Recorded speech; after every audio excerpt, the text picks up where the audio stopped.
반갑습니다. 이렇게 여러분들 만나 뵙게 돼서 또 이 죽음에 대해서 또 우리의 삶에 대해서 얘기할 수 있는 기회가 돼서 아주 영광스럽고 또 의미가 깊은 자리라고 생각이 됩니다.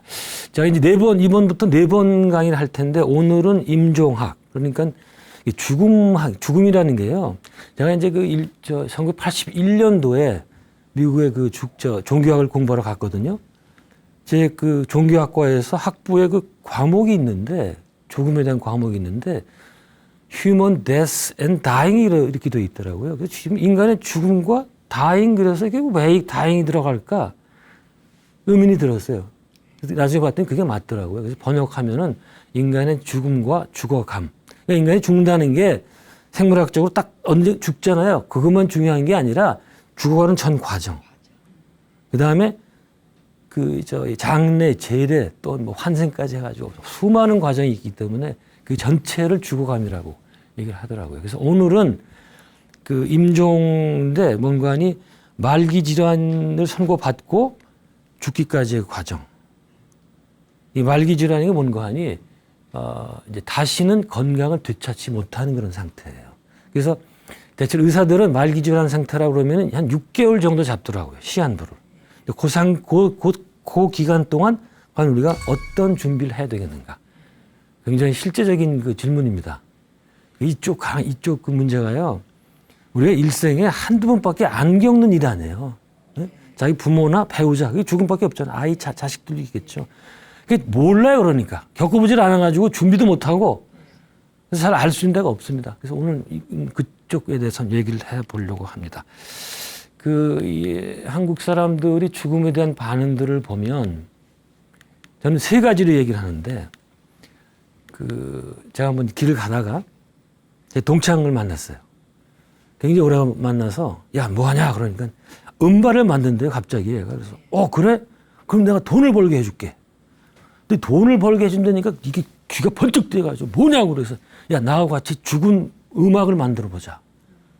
제가 왜 그런 얘기를 하는가 하니, 우리가 이게 마지막 순간이 되면은, 이제 무슨 식물인간까지는 아니더라도 이제 나중에 거의 이제 의식이 없는 상태가 되거든요. 우리 다 그렇게 돼요. 근데 그럴 때 과연 인간에게 남아있는 감각이 뭐냐? 뭘 것 같아요? 청각. 청각은 남아있다는 거죠. 아무리 이 식물인간이 되어가지고 코마 상태라도 저는 모르는 것 같은데 다 듣고 계세요, 그분들이. 말 조심하셔야 돼, 그러니까 그때. 네. 그래서 그때 가장 도움이 될 만한 게 뭐냐? 음악이에요, 음악. 자기가 어렸을 때 들은 음악들을 들으면 훨씬 마음이 편안해진다. 그래서 저는 그 친구한테 돈을 벌게 해주려고 그 얘기를 했더니 첫 번째 반응이 뭔지 아세요? 야, 재수없어. 죽음 얘기하지 마. 이래. 제가 오히려 놀랐어요. 그래서 제가 화가 나서, 야, 너는 안 죽냐, 임마? 그랬더니 죽은 건 그때 죽을 때 가서 보자 이거야. 응? 제가 그 다음에 뭐라고 그랬을까요? 그때 가면 늦어. 미리미리 준비해야지. 그래서 임종 지침이 필요하다 이거예요. 그래서 한국 사람들은 대체로 이 외면, 부정, 그다음에 혐오, 죽음에 대해서 많이 조화적이긴 했는데 아직도 그런 경향이 좀 있습니다. 우리가 이제 가장 중요한 거는 주변을 잘 정리하고 임종을 맞이해야 되겠다. 근데 정리 안 할 경우에 문제가 뭐냐? 가족한테는 여러 가지 혼란을 줄 수가 있어요. 특히 뭐죠? 제일 혼란 주는 게 뭡니까? 아시죠? 뭡니까? 다 돈이에요, 돈. 유산 상속 문제 때문에 그게 제일 큰 문제예요, 그게. 인간은 돈 앞에 장사가 없어요. 예? 저희 부친 임상 침상에서 싸우는 게 인간이에요. 그래서 확실히 하고 가야 되겠다. 그다음에 매장, 화장, 이런 장례법의 문제에 대해서 확실히 밝혀라. 다시 이제 말씀드립니다. 그다음에 과도한 의료비 지출이 될 수가 있어요. 정리를 안 하면. 그다음에 그래서 이런 방법, 방지하기 위해서 2가지를 확실히 해놓고 가야겠다, 우리가. 이제 임종하는 사람 입장에서는 2가지. 유언장과 사전 연명 의료 의향서. 길어요. 두세 번 거는. 유언장부터 보는데, 유언장은 지금 의식이 있을 때, 멀쩡할 때 써도 좋습니다. 1년에 한 번씩 써서 바꿔도 괜찮고. 네. 사전 연명 의료 요양서는 나중에 이제 그 말기 질환 상태 들어가면 반드시 써야 됩니다. 이런 얘기를 해요. 우리가 이제 임종하고 난 다음에 통장은 가족들에게 물질을 남기지만 돈을 남기는 거니까 유언장은 가족에게 마음을 남긴다. 이런 얘기가 있습니다. 그러니까 이 말씀을 이제 들어보시면 그걸 이제 동감하실 거예요. 자, 이제 그 유언장 문제인데, 제일 중요한 건 말이죠. 유언장에는 반드시 자필을 써야 된다. 자기. 네? 알겠어요? 컴퓨터로 무슨 뭐 출력해서 이거 안 됩니다. 뭐 그렇게 출력했다면 변호사 공증을 받아야 돼요. 그러니까 돈 들어가잖아요. 왜 그런 짓을 합니까? 그 다음에 중요한 게 꼭 반드시 들어갈 5가지가 있어요. 이거 제대로 안 들어가면 효력이 없습니다. 내용이 들어가고 날짜, 주소, 성명, 그 다음에 날인. 도장 찍는 건데 뭐 인감 도장은 필요 없어요. 그냥 자기 이것도 상관이 없습니다. 근데 중요한 거는 정확히 적어야 된다. 주소를 쓰다가 말면 그것도 효력이 없어져요. 근데 이런 일이 있었습니다. 어떤 부잣집 이해했는데 아버지가 돌아가시면서 백내덕을 학교에 기증을 하고 가셨어요. 이제 자식들이 몰랐던 거예요. 그 이제 나중에 유언장이 개방했더니 그렇게 된 거예요. 자식들이 어떻게 했어요? 야, 이거 이제 아버지만 돌아가시면 나한테 수억은 떨어지겠다 하고 있었는데 이렇게 나오니까 얼마나 억울해요. 그래, 유언장을 싹 뒤져봤더니 아버지가 도장을 안 찍었네. 어떻게 하면 좋아요, 이거? 그래서 재판해가지고 누가 이겼게요? 자식들이 이겼어요. 네. 법은 그렇습니다. 그러니까 하나라도 빠지면 안 되겠다. 그런 얘기입니다. 유언장 내용, 뭐 이제 임종 방식, 9가지 정도가 있는데 임종 방식 보는 거 아니, 난 어려서 죽겠다. 병원이냐 자택이냐. 근데 요새는 뭐 다 병원이에요. 뭐 볼 것도 없어요. 어쩔 수가 없어요. 마지막에 아파서 죽기 때문에. 내 장지, 나 어디에 묻히겠다. 내 장기를 기증하겠다 말겠다. 이런 거. 그 다음에 그 장례 방식, 매장이냐 화장이냐 수목장 다 아시겠죠? 여기 해양장이 들어가는 경우가 있어요. 해양장 어떻게 하는지 아세요? 화장해가지고 바다에다 뿌리는 거예요. 네. 근데 그게 원래는 불법인데 인천 월미도에서 배 타고 나가서 뿌린 데가 있대. 전 가보지 못했는데 그것도 상관없습니다. 근데 이게 왜 미리 밝히냐고 하라고 그러는 거 아니? 이게 안 밝혀놓으면은 뭐 큰아들은 불교 신자고 둘째 딸은 기독교 신자고 그래서 갈등이 있거든요. 그래서 미리 밝혀놔야 되겠다. 또 장례식 디자인 이건 이상적인 경우인데 자기 장례식을 어떻게 하면 좋겠다. 뭐 조사는 누구 하면 좋겠고 내가 좋아하는 노래 누가 부르면 좋겠고 이런 거 얘기인데 이제 한국서는 했다는 얘기 들어보지 못했어요. 여기까지 해야 제대로 되겠다. 근데 자손들에게 제사나 추모제를 어떻게 할 건가? 뭐 아니면 제사 지내지 말아라 이럴 수도 있겠고. 유산 상속이 문제거든요 이게. 네. 이건 정말 정확히 해야 되는데 이건 마음대로 본인이 하지 마시고 미리 자식들하고 상의를 해서 공개적으로 해야 됩니다. 그렇지 않으면 나중에 문제가 되죠. 그다음에 유물, 어떤 유물은 누구한테 주겠다 이것도 밝혀야 되겠다. 그다음에 재산 기부, 나 어디에 얼마 기부하겠다 밝혀야 되겠고. 그다음에 금융 정보인데 여기서 중요한 게 어떤 은행에 내 돈이 얼마큼 있다. 이거를 그 은행하고 은행 계좌번호를 적어놔야 돼요. 근데 중요한 게 뭔지 아시죠 여기서? 네? 비밀번호 꼭 적어놓으셔야 돼요. 그거 안 적어놓으면 못 찾아요 자식들이. 그러니까 얼마나 자식들이 애가 타겠습니까? 이거 우리 돈인데 이거 말이야. 네? 근데 방법은 있어요. 나중에 뭐 금융감독원 이런 데다가 사명 진단서를 내면은 뭐 비밀번호를 알 수 있다고 그러더라고요. 각종 금융 정보, 그러니까 내가 뭐 주식이나 펀드 들었던 거, 부동산, 내 땅이 어디에 있고 이런 것들도 다 적어놓는 게 좋겠다. 그다음에 마지막으로 자식들에게 남기는 글, 이걸 쓰면 좋겠다. 그래서 이게 평생 자식들한테 위안이 되고 귀감이 될 수 있는 글들, 이거를 해야 되겠다. 여기 제가 한번 유언장에 실제 예를 드는데 마지막 그 남긴 글에 대해서 실제 예를 들어보겠습니다. 이거는 뭔가 하니 이 해운 무슨 회사 회장이라는 분인데 아주 90년대 말에 썼는데 굉장히 선진적이에요. 예를 들어서 내 장기와 시신은 그냥 대학병원에 기증해라. 그다음에 제사 지내지 말아라 이거예요. 물론 화장하고 해양장을 하고 자기 이제 해운회사 회장이었기 때문에 제사 지내지 말라 이거예요. 왜? 며느리가 너무 힘들다 이거예요. 요즘 여러분 코로나 때문에 제사를 안 지내니까 어떻게 된 줄 아시죠? 이혼 횟수가 줄었다는 거 아니에요? 이제 안 싸우니까. 미리 다 이 양반이 아시고 이제 예견하신 거예요. 그다음에 그 제사 지내지 말고 그냥 그날 간단히 묵념을 하고 가서 뭐 식사해라. 그것도 너희 대만 하고 더 이상 하지 말아라. 야, 이 양반 어떻게 이렇게 선진적인 생각을 하셨는지 모르겠어요.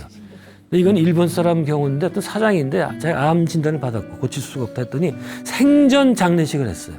1000명의 지인들 불러놓고 일일이 다 악수하고 그동안 살았던 경력 얘기하고 감사하다는 얘기하고. 근데 한국에서는 아직 했다는 얘기를 제가 못 들어봤습니다. 이거는 이제 뭐 거기만 있냐, 한국에도 있다 이거예요. 있던 그 70, 80 다 된 노인 그 할머니가 쓴 유서인데 참 구구절절 좋아요. 자네들이 내 자식이었기 때문에 고마웠네. 또 중간에 보면은 이 험한 세상을 버티게 해준 것도 자네들이었고, 또 특히 내 남편을 잃고서는 힘들어할 때 자네들 덕에 내가 버틸 수 있었다. 뭐 큰아이 얼마나 힘들었니, 맏딸 노릇 버거웠지, 또 막내한테는 뭐 어미 곁에서 이게 젖이 안 나오는데 너 얼마나 힘들었니. 얼마나 절절해요. 저는 읽을 때마다 이게 좀 눈시울 뜨거워지는데, 그럼 자식들은 저 위원장을 가지고 평생 어머니를 생각하면서 갈 수 있겠다. 이런 글을 남기라 이거예요. 평소에 아무리 자식 부모가 가까워도 못하는 말이 있거든요. 이렇게 남기고 가시면 좋겠다. 사전 연명 의료의향서, 이거는 너무 길어 이게. 원래는 사전 의료의향서라고 그랬는데 제가 초기에 만드는 시민 모임 활짝 같이 공동 대표로 있어가지고 아는데, 이건 뭔가 하니 마지막에 그 우리가 이제 그 교통사고라든가 혹은 병이 위중해가지고 의식 불명 상태가 되잖아요. 이럴 땐 내가 어떤 의료를 받겠다 말겠다 이거를 결정하는 거예요. 만일에 본인이 밝혀놓지 않으면 나중에 의료진이 할 수가 없어요. 그러니까 사고가 나서 위급죠. 119 차를 타서 인공호흡을 꽂았죠. 그 다음에 못 빼요. 의사들은 본인의 동의가 없으면. 따라서 미리 써놓는 게 좋겠다. 근데 이게 간단해요.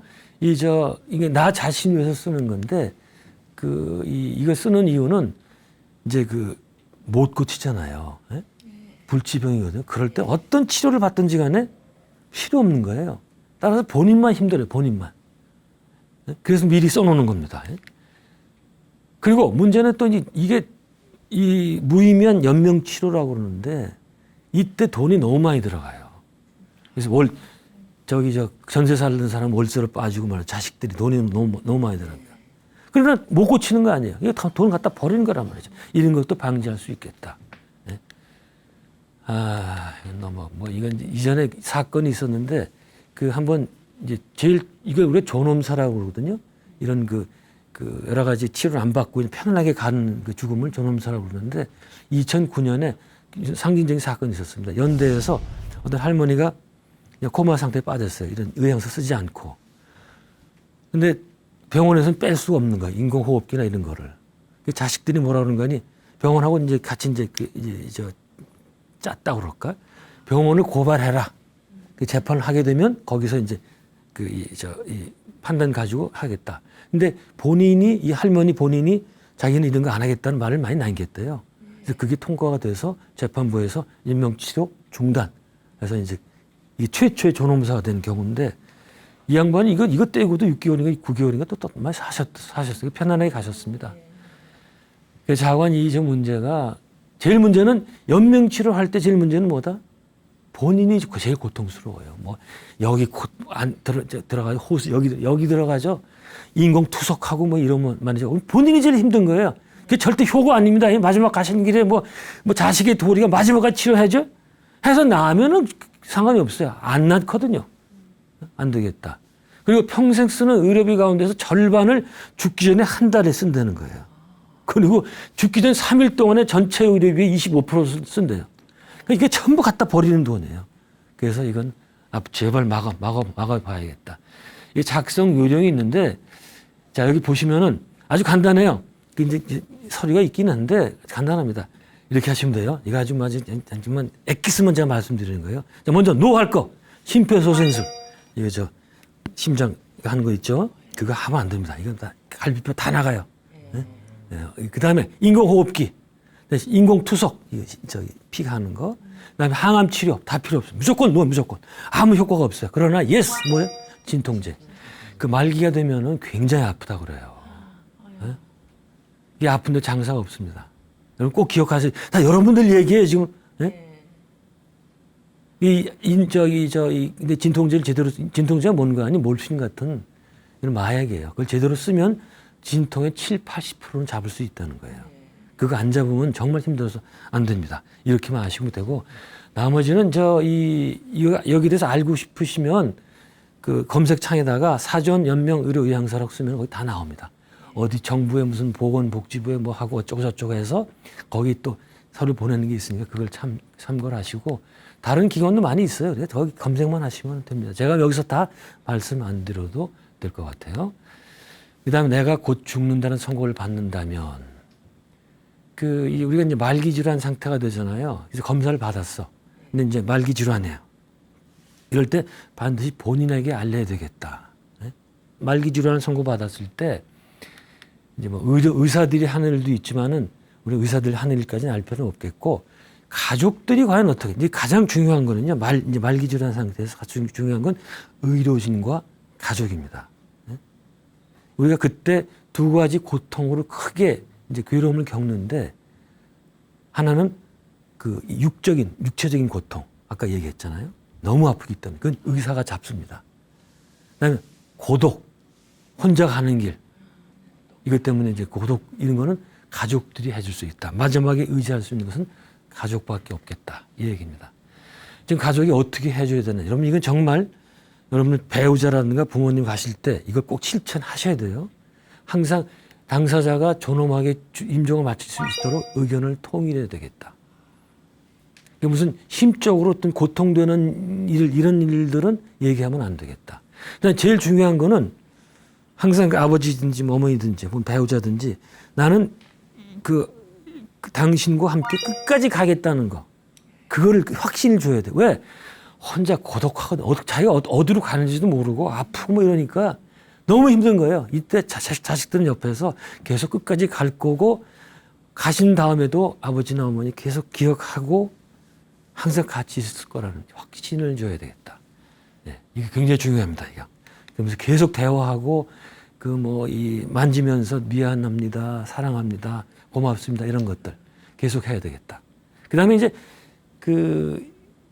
그분하고 같이 있었던 좋았던 기억들이 있죠. 자꾸 그런 얘기를 해주세요. 이전에 아버지 왜 이랬어요? 뭐 어머니 왜 이렇게 트집 잡는 일을 해서는 안 되겠고, 그런 식으로 항상 긍정적인 거. 또 종교가 있다면은 그분이 좋아하시던 구절을 읽어드려도 좋고, 또 아까 말씀드린 대로 이제 그 좋은 음악을 계속 들려주는데 그것도 이제 계속 들려주면 안 돼요. 50분 들려드리고 10분 쉬고 뭐 이런 식으로 또 해야 되겠다. 네.